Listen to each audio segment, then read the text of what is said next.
नमस्कार मंडळी, मी संध्या स्वागत करते तुमचं आपल्या यूट्यूब चॅनलचं नाव आहे संध्याज ब्लॉगर अँड फूडीज.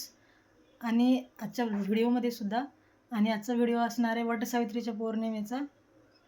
सगळ्यांना वटसावित्रीची हार्दिक शुभेच्छा. उद्या येईल हा व्हिडिओ, पण आज देते मी. आता जस्ट आंघोळ झाली आहे, माझी कुंकू लावून घेतलेली आहे मी. आता देवपूजा करायची आहे, पूर्णाचं नैवेद्य करून वडाला पूजा करायला जायचं आहे. चला मग आपण सोबत जाऊ, म्हणजे कंटिन्यू राहा माझ्यामुळे व्हिडिओसोबत. आंघोळ झाल्याच्या नंतर लगेच मी पूजेला लागलेली. जवळपास 1-पाऊण तासामध्ये पूजा झाली. त्यानंतर 15 मिनटं मला ते काय म्हणतात उंबरठा पूजनाला गेले. आता हा व्हिडिओ नंतरचा आहे, म्हणजे नैवेद्य झाल्यावर मी नैवेद्य दाखवतानाचा आहे, पण अगोदरचं नाही आहे. मी अगोदर टाकला कारण ते अगोदरचा व्हिडिओ घेतलेलाच नव्हता. मग नंतर फक्त साखर दाखवून ठेवलेलं होतं, मग नंतर पूर्णाचं नैवेद्य केल्यावर नैवेद्य दाखवलेलं होतं. आणि हा अगोदरचा आहे, म्हणजे पूजा झाल्याच्या नंतर लगेच उंबरठा पूजन करून घेतलं मी. अमावस्या, पौर्णिमा, सणवार किंवा शुक्रवार असं उंबरठा पूजन केलेलं चांगलं असते. त्यासाठी शक्यतो करत असते मी. किती घाई गडबड असेल तरीही करूनच घ्यायचं, किंवा चांगलं असतं हे. किती घाई गडबड असले तर करून घेतेच. आणि घाई गडबड ह्याच्यासाठी की सगळं पूर्णाचं स्वयंपाक आणि वडाला जायचं, घरचं सगळं आवरणं खूप लेट होत होतं. आणि पुरुषांना, लहान मुलं म्हणजे अक्षतला वगैरे सगळ्यांना भूक लागते, म्हणून गडबड करणं आहे आणि करावंच लागतं. आणि तर वडालासुद्धा पूजा करायला गेलं तेव्हा खूप वेळ लागतं. बायका असतात पुष्कळ, बायका नसावेत म्हणून आम्ही दूरच्या म्हणजे गावबाहेरच्या पूर्ण वडाला गेलो. तिथंसुद्धा नंतर बायका खूप वाढले.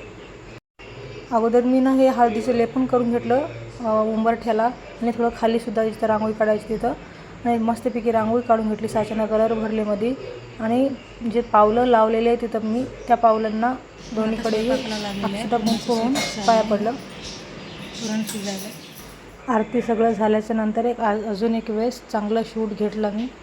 आरती होती आपली, धूप चांगलं पेटलेलं होतं, छान वाटत होतं, घ्यावं वाटलं पण घेतले. मग नैवेद्य दाखवले. आम्ही दररोज गॅसचीसुद्धा पूजा करत असते. मग नैवेद्य दाखवलं, उंबरठ्याला आरती केली, सगळं करून घेतल्याच्या नंतर मग आपली तयारी होते. मग मी स्वतः तयार झाले, पूजाचं मांडून घेतले. मग गेलो तर आम्ही दूर जायचं होतं, मग नावांना सोबत घेऊन गेले. सोबत आमची दीपाली पण येणार होती. दीपाली कोणतरी आमच्या घराच्या बाजूची आहे, आणि नात्याने पाहुणे पण पडतात, नात्याने सुनबाई पडते. आम्ही गेलो थोडं दूरच्याच देवळाला, म्हणजे निवांत पूजा करता येईल म्हणून. आणि सुरुवातीला कोणी नव्हते जास्त जणी बायका, पण नंतर सुरू झाले खूप जण.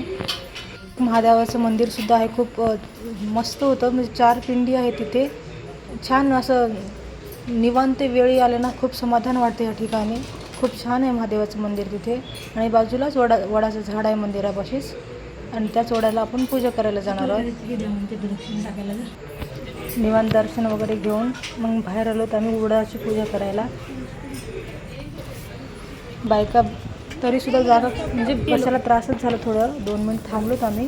नंतर मग पूजा करून घेतलं. अगोदर सुपारीची पूजा, म्हणजेच गणपती बाप्पाची पूजा. गणपती बाप्पाची पूजा केल्याशिवाय कोणत्याच पूजेला महत्त्व नाही म्हणतात, त्यासाठी अगोदर करून घ्यायची. तेव्हा गणपतीची पूजा अगोदर खाली थोडं मी काय म्हणतात पीस 2 पीस एकावर 1-2 पीस ठेवून त्याच्यावर नागिलीचे पाणी ठेवून गणपती म्हणजे सुपारीची गणपती मांडून घेऊन त्याची पूजा करून घेतली. गणपती बाप्पाला सगळंच फूल, अक्षदा, वस्त्र सगळंच वाहून घ्यायचं. आमचा अक्षत शूट घेत होताना एकाने एक गोष्ट व्यवस्थित शूट घेतला सगळं.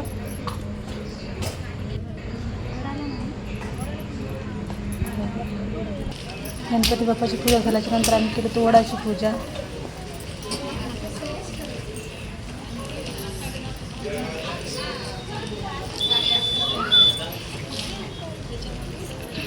नंतर वस्त्रमाळा चढून घेतलं, हळदी कुंकू वाहिली, स्वतः लावून घेतलं, आणि वडाला वस्त्रमाळा चढवलं.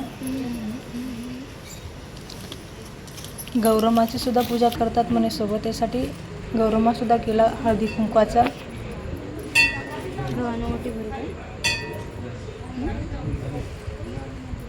गौरमाची सुद्धा पूजा करून घेतली. गौरम्मा म्हणजे सती सावित्री, बघ जे सत्यवानाला परत घेऊन आली मृत्यूच्या तोंडातून. त्या सत्य सावित्रीची सुद्धा पूजा केली गौरम्माच्या रूपात आणि बांगड्या बांधून घेतले मी वडाला.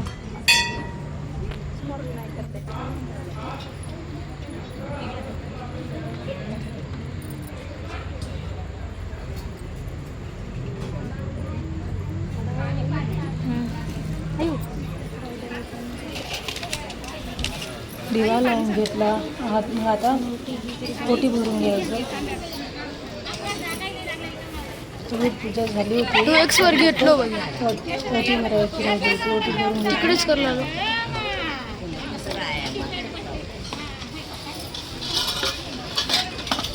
आता दोरी बांधायची होती. दोरी बांधून फिरायचे घ्यायचे होते वडाचे. सगळंच आरसा, कंगवा, मंगळसूत्र, जोडवे सगळंच ओटीचं सामान नेलं होतं. बांगड्या वगैरे सगळं. आणि वडाला दोरी बांधून घेतली मी. आता सुरुवातीला काहीच नव्हते. नंतर पाहिलं तर तुम्ही बघशाल ना, खूप जण वाढायला होते. खूप जण वाढले. खूप आता फिरायला जागा नव्हतं. एवढे जण वाढलेले. नंतर हा माझा पहिला फेरा झाला. नंतर बायका थोडं वाढायला लागली.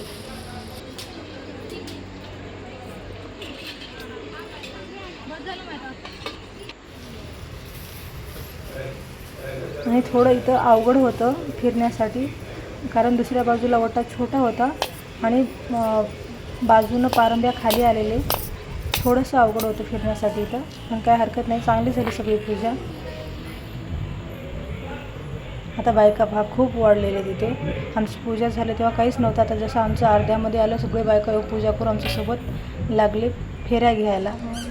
पण छानच वाटत होतं. आणि ह्याच्यानंतर आम्ही करून घेतलो आरती. पूजा झाल्याच्यानंतर आरती करून नैवेद्य दाखवलं. मग भरलोच एकमेकीची ओटी. मला तिथेच 5-6 म्हणजे भरपूर बायका होते, पण ते ना फेऱ्या मारण्यातच होते. पण काही जण अजून झालेले बसलेले सुद्धा दोन्ही बी करायला व्हिडिओ बी करायला सुद्धा ओटी भरली. कशी वाटला व्हिडिओ तुम्हाला कमेंट करून नक्की सांगा. व्हिडिओ आवडल्यास व्हिडिओला लाईक करा, शेअर करा, कमेंट करा. पुन्हा व्हिडिओ पुढच्या व्हिडिओमध्ये. तोपर्यंत सगळ्यांची काळजी घ्या आणि पूर्ण व्हिडिओ पाहिल्याबद्दल तुमच्या सगळ्यांच्या मनापासून आभार. असेच पुढचे